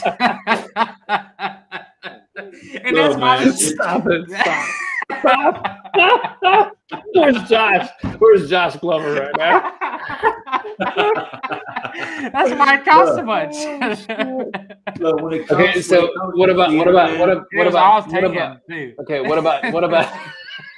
What about Chinese cedar? Dan, tell me Chinese cedar. So what are your thoughts on Chinese cedar? Difference. Same bucket. Yeah, have you heard of yellow cedar? No, I have not. That's a new one. What origin is that? Yellow cedar. Look it up. This is my gift to you tonight. Look up yellow cedar. Is it like yellow wood? YELLOA? Not yellow. No. I will tell you this. I'm not against anything, man. Yellow cedar. My verbiage on my quote say it's cedar. Cedar. Okay. Cedar. Hell yeah. Because I don't know what I'm gonna have, and it may not even be cedar. In fine print. No, I'll tell you this. We don't know what it is. I have figured out a lot of things, but the cedar market is one of the things that I've been studying now for going on 2 or 3 years, and I learn something new every day. Every day I learn something. Look, my boy Trev has commented on here. Yeah, Trev hooked me up with this guy Brad down in Thibodeau. So I drove about 2 hours, 2.5 hours from my house to go down to Thibodeau to pick up lumber from this guy Brad I've never met. He runs a big company. He runs a big branch for Dufresne Lumber. And Dylan was like, "Why are you going down there?" I'm like, "I need to meet this guy Brad. I need to make an impression." So it's after 8 o'clock, so it's not a kid show anymore. So I walk into Dufresne Lumber. And Trev will tell you. Trev was like, "Man, you crazy." I walked into Dufresne Lumber. And I'm like, "Hey, where's Brad?" And like, "Oh, down aisle 1, third office on the left." So I go down aisle 1. I got one of my guys with me. Third office, look in, no Brad. And I look up, and there's this guy talking. I can tell he's a vendor. He's got, the typical clip, the typical legal pad and leather, you know what I'm saying, writing stuff down. I'm like, "Hey, are you Brad?" He said, "Yeah." I was like, "So you the guy screwing my old lady?" Brad goes, "Maybe so." I I can do business with you. So now, if I call any Dufran Lumber around this area, they're like, "Oh, you're the guy that asked Brad if he was screwing your wife." And they love me. I can do anything from Dufran Lumber. It's all because my buddy Trev hooked me up with this guy Brad. Is that what it takes to get product these days? So, I roll up in Brad's. I got this trailer, and Brad loads me down. Oh man! And Brad was like, "I'm glad you came because we don't get many people go up here and spend $15,000 and roll out of here with a trailer." So this guy Brad, he gets all these different types of cedar. So okay. I'm gonna ask him if he's got. Well, there is a difference, right? There's cedar. Trev's watching right now. He's probably laughing his ass off. Right? There's a difference between japonica, right? And I don't know what the species is for Chinese cedar, but it's different than japonica. I would say the Chinese I prefer over the Japanese. Do you really? Yeah. I didn't know there was a difference. There is a difference. It's not the same shit. It's very different, honestly. Yeah. You're talking to a guy who in Florida, the lumber market is just absolute garbage, right? So, cryptomeria is what it is. The japonica cryptomeria, right? That's the yellow? That's not the yellow cedar. The yellow cedar is out of Alaska, apparently. Really? Yeah, no. Look it up. Figure it out. You got all these random trees in the world. Just like it's not self-identifying. I'm cedar. Well, look, what's interesting is if you look at there's a guy up in Maine or up in the Northeast who has installed some hemlock panels. Do you pay attention to that guy? He's like, here's a hemlock job we did. And I'm like, man, I thought hemlock was a weed. I don't know what the hell is going on. Japonica, cryptomeria. I see the comments going here. Yeah. Anyways, it's not true cedar. What we're Western red cedar. What I don't think a lot of people understand here, because they haven't been exposed to it, is the area that you're in is a unique fence market, right? Dan, the area that you're in is a unique fence market. Cannon, the area you're in is a unique fence market, right? Go to Connecticut. Holy crap, it'll blow your socks off. Like, what's so much different about what's going on in Connecticut versus what's going on in Western Tennessee, what's going on in Mandeville, Louisiana, right? What's going on in Jacksonville, right? And then the nuances will surprise you, like what's going on in Boise, what's going on in Salt Lake City, what's going on in Denver, so everybody's in their own little unique fence market. So it's really interesting to see like what the differences are from market to market. And so the difference between cedar in one market versus what cedar in another market versus, you know what I mean? I'm just curious to talk about it, So yellow cedar, I mean, where can you find it? What talk to me. How does it compare to Alta? I love Alta. Is there better? Yellow cedar apparently is a very premium grade of lumber that they use to make oars. Right, oars is one of the things that they make out of yellow cedar. Okay. So there's a supplier that may not be named in this call who it's just like a random thing that's happened over the last 12 months. They're like, hey, what do you think about yellow cedar? Does it look red or does it look yellow? Because you'll get cedar, it'll be bright red, and then you'll get those whitish looking boards. It's a little bit light. Yeah. It doesn't have as much red in it. So my next question is this: what type of credit line you got to have to get an account with those guys? Shit, I don't know. Email me offline. These guys were like, "Oh, we've got all this stuff." It was a weird call. I don't know that's really relevant to anybody, honestly. But I have seen some yellow cedar. I've asked a couple of people about it. I'm like, what about yellow cedar? And then there's like northern white cedar, which is like really snobby shit. You know what I mean? Like, you know what I mean? And then there's like western red. And, I'm really interested. I see Jeff commented. Jeff, I'm sorry, I've been drinking a little bit. I'm about a half a fifth of Woodford Reserve in, so I can't. Dan, I need to introduce you to Pendleton 1910. Tell me you've heard of this. No, I haven't, but I'm writing it down. Write it down. Pendleton 1910. You're gonna have to send that to me. How to spell it? Pendle, Pendleton. I got enough bourbon on my shelf. I could probably buy a second home. Yeah, there you go. Okay, all right. Well, Pendleton 1910 is good stuff. Suppose a Western red for yellow cedar. When stained, it looks exact same. Yeah. Well, when stained, let's talk about when it's wind stained. I mean, pressure treated when stained. It's hard for the naked eye or the untrained eye to understand what the difference is between stained pressure treated and stained cedar.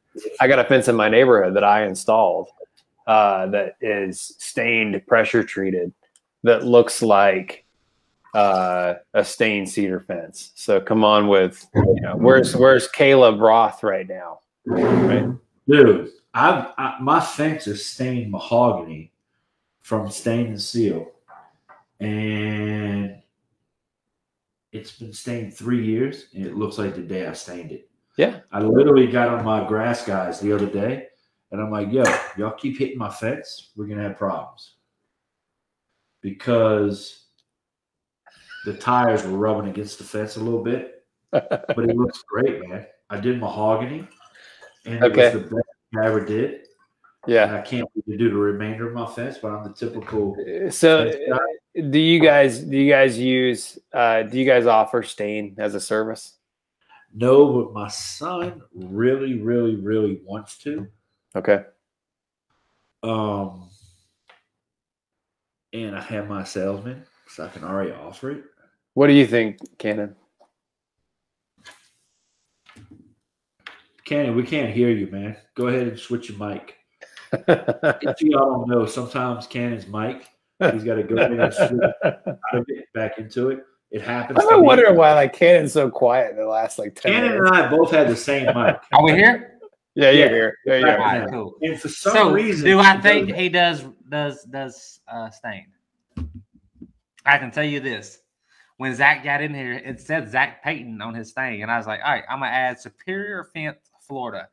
He's like, hey man, you think you can put rail in there for me? I was like, oh shit. Yeah, gotcha. I was like, what is the name of his company? I thought I could like abbreviate it. So it didn't say.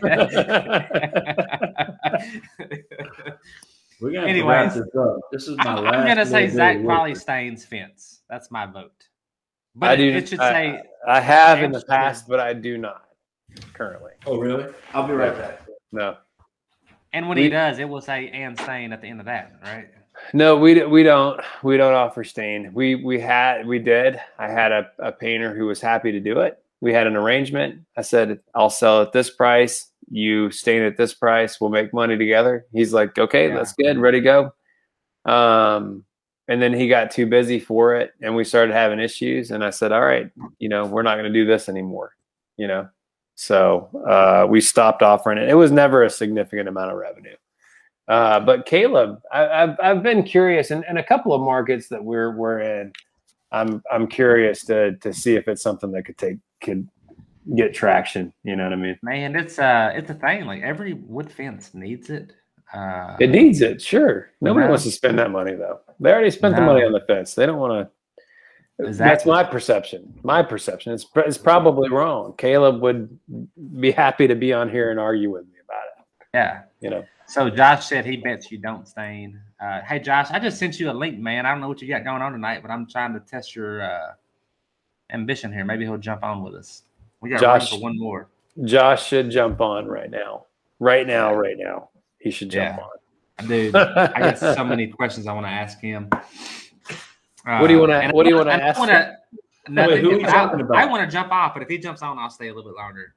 Hey, look, Who I don't want to about? keep you guys. I'm at home right now, so. Oh man, this is good content. Dude, I'm at home too.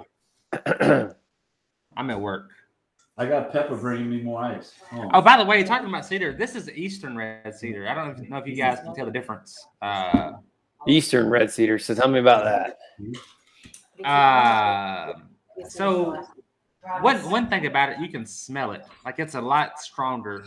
Like the cedar chest that they used to have. It's aromatic. This is what that's built out. Yeah, exactly. Now look, let me zoom up a little bit. See how it's real marbly looking? Yeah. That's one of the distinct ways of knowing once you have Eastern red cedar. This actually come from a sawmill up in Kentucky. Okay.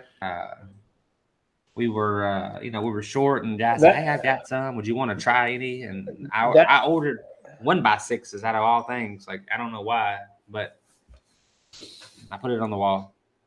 That's interesting because there is in a couple of markets I've seen an inland red cedar, right? That's a premium board. I don't know if you guys do a lot of pressure treated, but it's akin to ordering like northern red pine, right? Versus like the southern yellow pine that's grown in Brazil. Have you ever looked? You look at the ring marks on the end of the boards, and it is just so dramatically different. Yes, the ring marks on northern red domestic versus Halco sells that red pine. Do they? Yeah, but I can't. If I put that up in somebody's yard, they're gonna be like, "This doesn't look like anybody else's fence on the block." Yeah. So how do you do that? It's like you bring the boards with you to the sales appointment, right? Look, Master Halco is like the Google of the fence world. Like they kind of control things. You know what I mean? Like I love Master Halco. Their parent company bought Alta. Now we can't get Alta. They also have the patent on Postmaster, and if you haven't noticed, like there's a shortage of Postmaster posts. It's like what I got going on over there, you know. Ken, I keep telling you, if you need Alta, I can order it, put it in my laydown yard, and just come get it, bro. And I need Postmasters too. They got me hooked on these two things, and then I got them. Postmasters. You know what I mean? Well, Benford has an alternative to the Postmaster. I don't know Lifetime? that it's Oh, that's that Lifetime post. It's about the same thing, isn't it? You know. Look like it. Yeah. There's C channel posts that are available. They still use brackets though, so that's a drawback. And then there's and then you got to go with the old tried and true round post with brackets, right? So there's a Lifetime post that's apparently black. Yeah. So I literally apparently Saturday and Sunday, like a couple of weeks ago, I bought 3 bundles of 8-foot Postmasters, cut them up, welded them up, made our own 10-footers. Okay. Because I needed them. So now I got Chris Steele inbox me. Yo, bro, I know you got some 8-foot Postmasters. I saw. Yeah, he's like. And then I got Harold over at Master Halco going, hey, didn't you say if we got some 10-footers in, you give me some 8s? And I'm like, yeah, but only if you got the 10s. If not, I'm cutting these 8s up and making 10s. Right. Oh, I don't have 10s. I'm like, well, get the 10s in and I'll give you these 8s. Because apparently there's some people that are digging. Because you want to drive those posts for a 6-foot tall fence, you want to drive that post to a 4-foot depth. Is that right? So you got to be careful. ASTM/AFA says half the height of the fence, 36 inches. But then there's an asterisk, and that asterisk, when you read down, says depending on soil type. So if you're in my area, 40 inches is more than fine. Okay. I can get away with 36 inches, but I drive them 40. I thought you said the asterisk was like. Now, if you're in Chris Steele's area, He's in sandy ground. You got to drive him 54 inches. Right. We can hear that. Hello? So Hey. Chris is going 54 inches. So Yeah, you hear me? So here's the deal. I'll see a link. I'm getting ready to jump on this bitch. Oh, I sent it to your email. Wait, what are you doing? Who is that? Is that Josh? All right, see ya. Is that Josh? There's Josh. Josh? What? Dude, you don't know how long I've been trying to get Josh on camera. Did y'all hear that? Yes, we heard it. I might have to go get some more liquor can't hear drink, you guys. now. I don't know. Dude, look, I can call. We can't hear you. Can't hear you. We can't hear you. Zach, I can call Josh. I don't care any time of day. Like, hey, Josh. And Josh has got the answer. Yeah. Like, this guy's amazing. That's good. We can hear it, man. Stop pounding on your microphone. I can hear you now. Was that Josh? And was that Josh that called? Yes. Yeah. Speaking to the mic. Wait, man, get his ass on here. He said he was looking for the link. I need more bourbon. Hold on. I need more bourbon, woman. There he is. Hey, there he is. There he is. So I was laying in bed with my daughter who's sick from COVID. That's not a And good place to be. you guys talked me into it. So I threw on some clothes and ran out here and got my truck. Hey, there you go. Hey. The Josh Glover has joined the podcast. I don't know about that. All right, Cannon, you've been wanting to get me on here for forever. What do you want? Oh, we just wanted you here. I didn't really want anything. I just wanted to see what you do it, and you did, and I'm glad. Oh, I did and it. you called, and my mic was here. You said, "I'm gonna jump on this bitch," and everybody heard it, and I was like, "Yeah, that's cool." I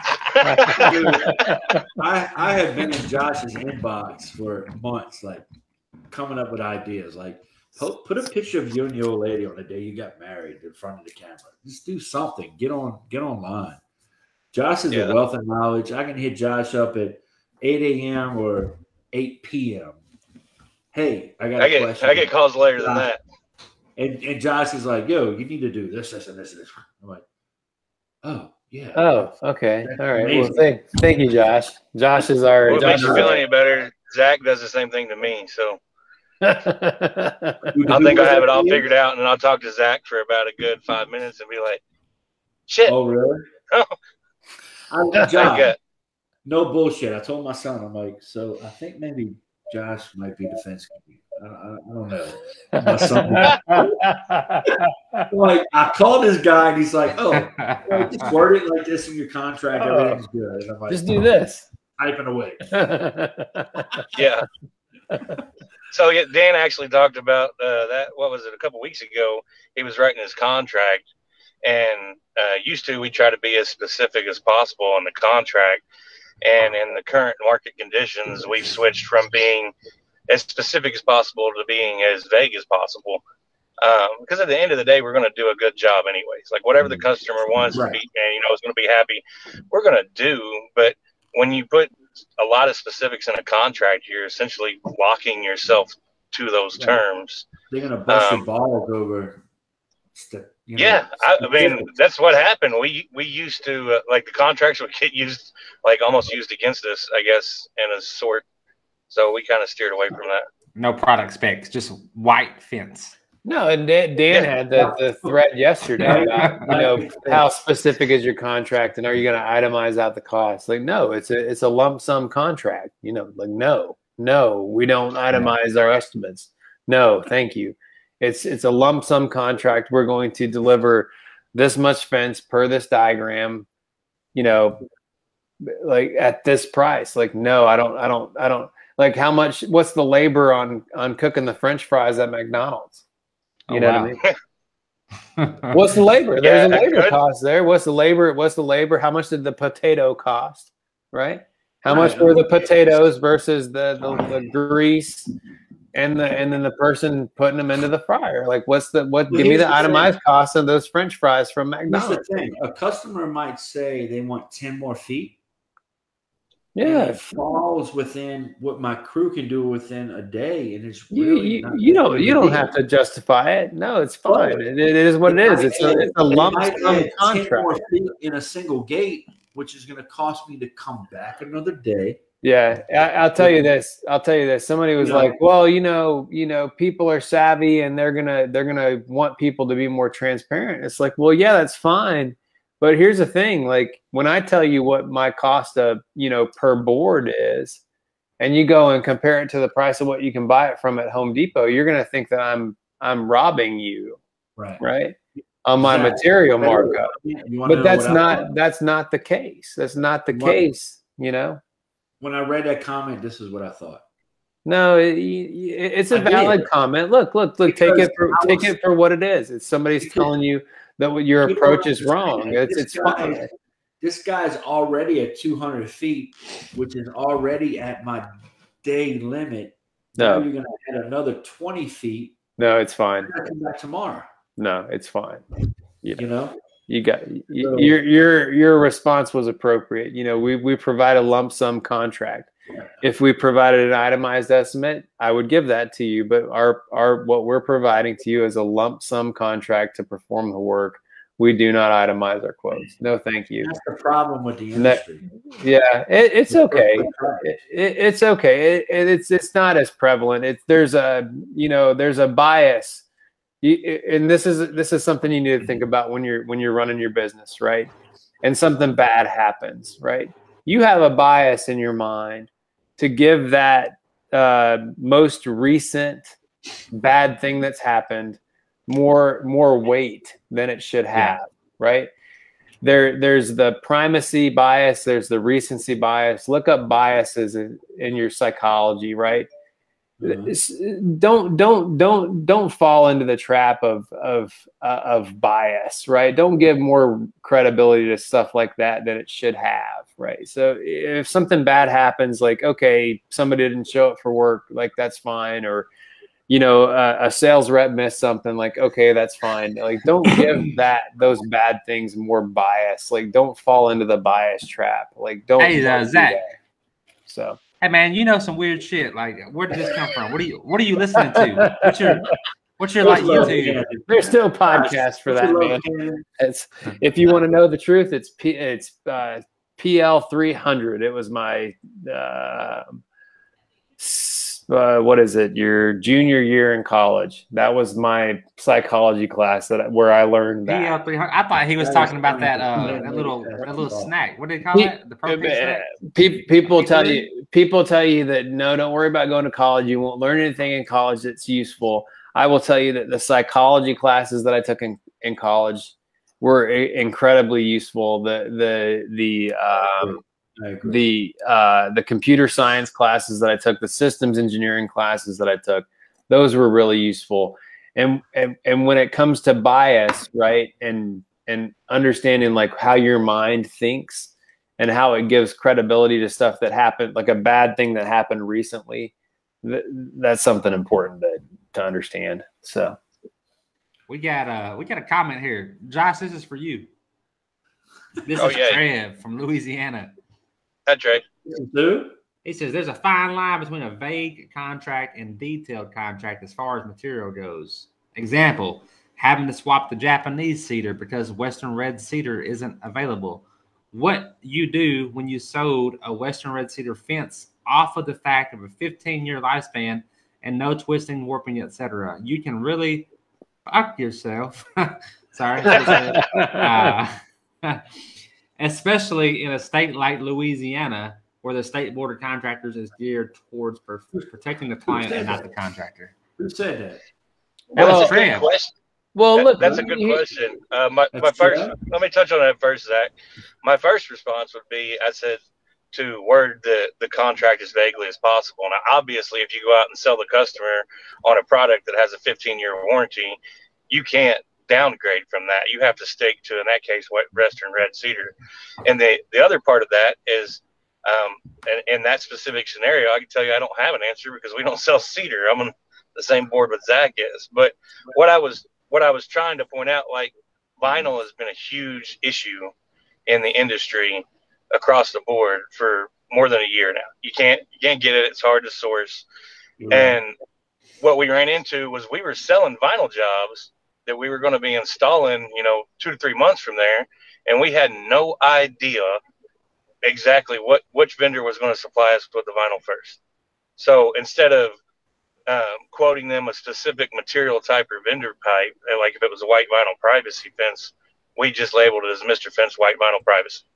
And that's what we sold. And then when we got the materials in months down the road, we didn't have to go back and re-explain it, I guess is what I was trying to touch on. Are you guys having to say, though, like, hey, we're not even sure if it's vinyl?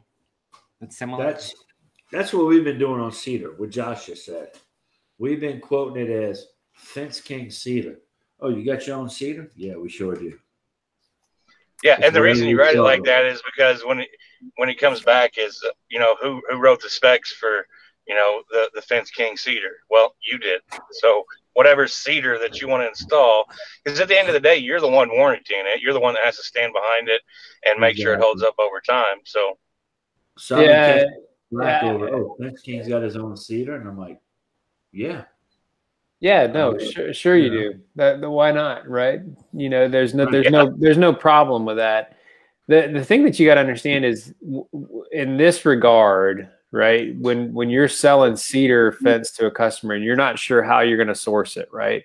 Well, you got to know that up front, and you got to explain that to the customer. You have to explain to them, hey, under normal circumstances, we're Western red cedar snobs, and we will not install anything other than Western red cedar. However, in this environment, snobs, yeah, I call them snobs because you look on the forums, people are very snobby about the type of cedar fence they'll install. Dan's a cedar snob, right there. Dan, I'm pointing at you, Dan. I'm right there. I am so fortunate, but when I can't get Alta, you want to know who I go to? I go to Cannon. Cannon finds me Alta in his region, and I drive to go get it. Right. Well, so at the end of the day, you just have to make sure that you're explaining to the customer what they're getting, right? Yeah. And whether you do that in the contract, whether you however you word that in your warranty, whatever you feel comfortable providing, I'll stand behind any pressure treated fence that we install for a lifetime, right? And any pressure treated fence that we install it has a lifetime warranty against termite damage and rot. There's a couple of things that aren't covered in that warranty: twisting, warping, cracking, all the things that wood's going to do anyways. Right. My dad has a really nice porch. He extended his back porch off the back of his house and had these cedar columns installed, and the cedar 10x10s or 8x8s, whatever they were, they warped and cracked, but they were rough green cedar. You know what I mean? So you explain to the customer what you're installing for them. You warranty it however you feel comfortable. Your contract will protect you. I don't see any issue there. Well, I had an issue with a customer that was complaining about checking. So I FaceTimed him. I said, let me show you. I built a 40x18 patio cover. I said, I'm gonna put you on FaceTime. Let me take you outside. I took him outside, got the phone. I'm like, you see those cracks? You see that? That's checking. This is my personal patio cover. Yeah. That is checking. Once it checked, I had to get my painter to come back out and fill all those cracks with stain. Yeah. You know why? Because that's what wood does. Yeah, it's not a manufactured product. It's a natural product. It does what it's going to do. The lady said, you know what? I can't. I totally understand. I can't believe you showed me this.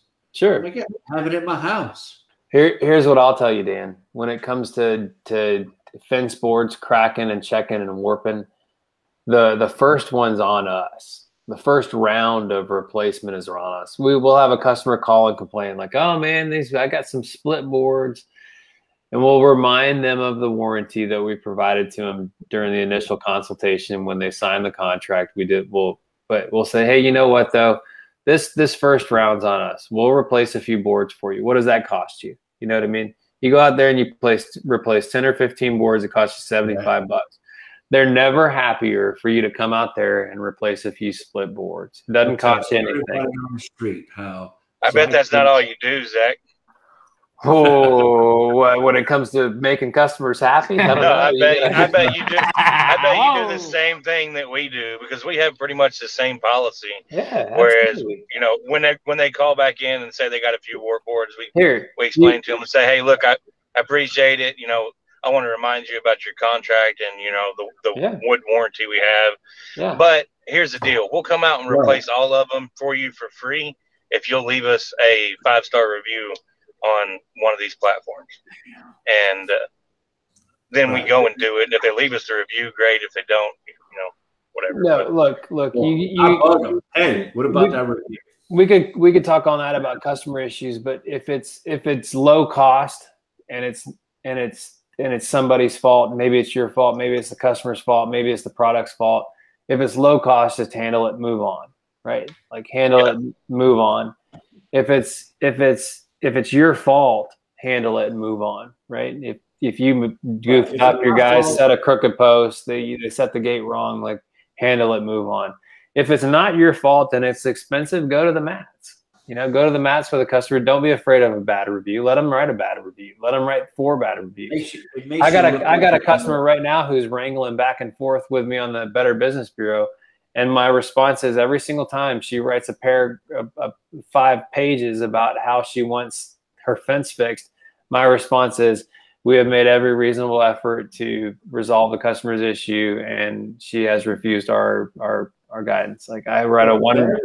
That's it. Reviews that make you look like a real company, right? I mean, no, there's some legitimacy to it. And he was like, text me, man, this woman, blah blah blah, and I'm like, Cannon, she's doing you a favor. She makes you look real. You got so many good reviews. You know what you should send her? Hey, thank you for giving me a 3-star review. Right. It makes me look more like a real fence company. It's legit. You respond professionally. You state the facts. You respond professionally. You move on, and then you cover it up with, you know, you should never worry about getting a bad review. You're going to get a bad review every once in a while, but you respond to it professionally. You state the facts. You move on. And then you cover it up with 10 more good reviews, and it's something that ends up being way far back in the rear view mirror, and you never worry about it ever again. We got a bad review. But don't get me wrong. If somebody wrote a 1-star review about North Florida right now, I'd be all fired up, like, come on, I get my tapping away. We got a bad review not that long ago, and my son, he sits across from me. He's like, hey, cool girl. And I'm like, yes. And he's like, what? I'm like, yes, we finally got a bad review. I got 235 good 5-star reviews. I need a bad one. And he looked at me. I got you, Dan. I got you. That makes sense. Cannon, you better not leave me a bad review. God damn it. Hey, guys, there was a comment, somebody saying about a vague contract. Let me be clear. Our contracts are very specific. They're very detailed. They have terms and conditions and all that stuff. I'm just not a fan of itemizing contracts, and look, at some point I might be a fan of itemizing contracts. I don't mind it. You do your business however you want to do your business. If you want to itemize it out, I know big fence companies who itemize out their estimates, and they don't care what the box stores are charging for a 4x4. They show somebody it's $12 for a 4x4 and they can go buy it for $7 at Home Depot. Like, okay, well, yeah, you can go to the dollar store and buy something cheaper than what you can buy it for at Walmart, cheaper than what you can buy it for at Target, cheaper than what you can buy it for at somewhere else. Well, you're buying it from me. This is what I'm selling it for. Like, you know, like compare the total cost, however you compare it. You know, so do your business however you want to do it. If you can itemize out your costs and that's manageable for you and you can do that, go ahead, do that. That's fine. You're going to be the biggest fence company in your area. That's great. That's good stuff. Go forth, man. Do what you do. I am agnostic in a lot of ways in my approach. You know, I'm not going to sit here and go to the mats over wet mixing or dry packing or stick building or panel building. You know, because here's one thing I can tell you. There's successful fence companies all over the country doing things just a little bit differently than they are in other areas. And in some ways, a lot of bit differently than they are in other areas. It doesn't matter. You know what I mean? So be agnostic in your approach. You know, I think we could all be a little bit agnostic in our approach and not, you know, go to the mats over certain things, because what works in one area and what's common in one area is, you know, absolute garbage in another area. Like Cannon, what you do in your area in Western Tennessee that you're so proud of is absolute garbage in another part of the country. Absolute garbage, and guys will deride you. Cannon's like, I'm doing this, this, and this. I'm like, doesn't work. You're like, ooh, that shit wasn't fine in Mandeville. Doesn't work. But Josh is like, come to Panama City. You can do whatever the fuck you want. But I'll call Josh and I'll say, Josh, what about this, this, and this? And Josh will say something that is a blanket deal. Yeah. And I can use it. Okay. I'm reading. I like blankets. Hey, I'm reading the comment here. He'll tell me something that's a blanket deal. And it's really, really nice having guys like this to call to get my business in the position that it needs to be in. Sure. And not only needs to be in, but it's starting to push the industry in the place that it needs to be. Hey, let me just say something here, because I called me today and he said, Dan, I'm dry packing, but my customers don't like that it doesn't look wet, so I'm wetting all my holes. I'm like, you're wetting them. You're effing everything up. Hey, do what you gotta do. You're doing it wrong. I said, so now this is a guy that used to work for me. He was my third truck. He was my third crew that was working for me. I said, so hey, flipped it over. You tell your customer to call the fence king. You say, hey, I got a guy. He's the fence king. I know you've heard of him. He does 400 plus fences a year.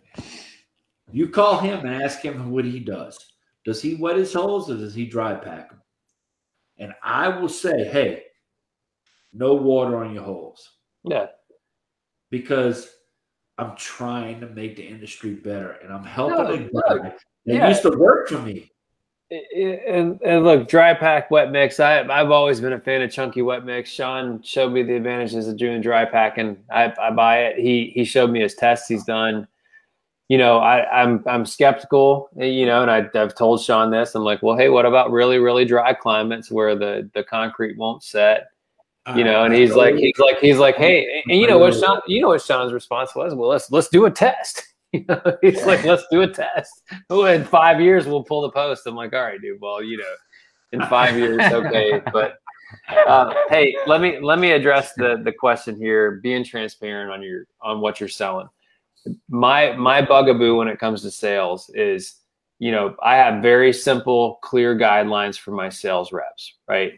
You know, and including myself. And this applies whatever you have written in your contract. Know what the hell you're selling. Make sure your customer knows what they're buying. Then take precise measurements and turn in a neat and complete contract, right? And this was before the days we were doing digital contracts. So you can throw the last part out with digital contracts. You know, computers have taken us over there. Right. But, you know what the hell you're selling. Make sure the customer knows what they're buying and take precise measurements. If a sales rep does that for you, they are worth their weight in gold. You pay them whatever the commission percentage is that you factored into the price of the fence, and forget about it. But if you don't know what the hell you're selling because you don't know what the hell you're buying, then make sure the customer knows that. Like, hey, look, I don't know what the hell I'm buying tomorrow. And this is the environment that we're in. If you want a fence today, I will get you Japanese cedar. I will get you Chinese cedar. I'll get you Western red cedar. I will get you one of these things, but I don't know what I'm going to get you. But I promise you it'll be one of those three things. If you've nailed down a Chinese cedar source because you're working with these guys, or you've nailed down an Eastern red cedar, you know, because you're working with these guys, if you've nailed down yellow red cedar, like whatever cedar and this is only about cedar. It's a little bit about pressure treated, you know, because you can get into the nuances of Southern yellow pine or Northern red pine. That's fine. Like, but this is mainly around cedar. Like, if you know what the hell you're buying and you know what the hell you're selling, then just make sure the customer knows what the hell it is too. You know what I mean? But that's not, don't get me wrong. I don't want to be vague about what we're, and just be like, hey, we're installing Cedar. No. Like be specific and let the customer know, be transparent, and you'll sell more fences at the price that you want because you're being honest about what you have, you know, over the guys that are just saying like, hey, I got Cedar, the best Cedar, you know, and they're selling Chinese Cedar and that's shit, you know. Right. And that's what I like about what Superior Fence and Rail has done. They're coming into a market and they're not going, hey, we're coming in the market, we're the cheapest guy. No, fuck that. No. We're coming into the market and we're not the cheapest guy. No, I've never been the cheapest guy. And that's what I found out from people that I've talked to, like Chris Steele down in Pace, Pensacola. He's like, Superior Fence and Rail moved into our market, and we were concerned, but we're not, because really they're doing things the way we're doing it. Yeah, so no. When I like the guys who I compete with in my market. There was a guy who showed up on Facebook. He's like, oh man, you know, I want to be like Superior and like these other guys one day. I was like, well, good luck, man. You know, I mean, good luck to you. I don't mind honest competition. I don't mind people who are going out and you know, trying to do things the right way and make money and have a business and all that stuff. So when we come to town, it is not that we're gonna like, we are. I can promise everyone who's listening to this, we are not gonna drive prices down. There's a couple of companies that you'd be concerned about if they came to town and they were going to drive prices down. Not us. That is not my goal. My goal is not to drive. I am not on the race to zero. And, you know, come to Jacksonville and secret shop me. I am not on the race to zero. So.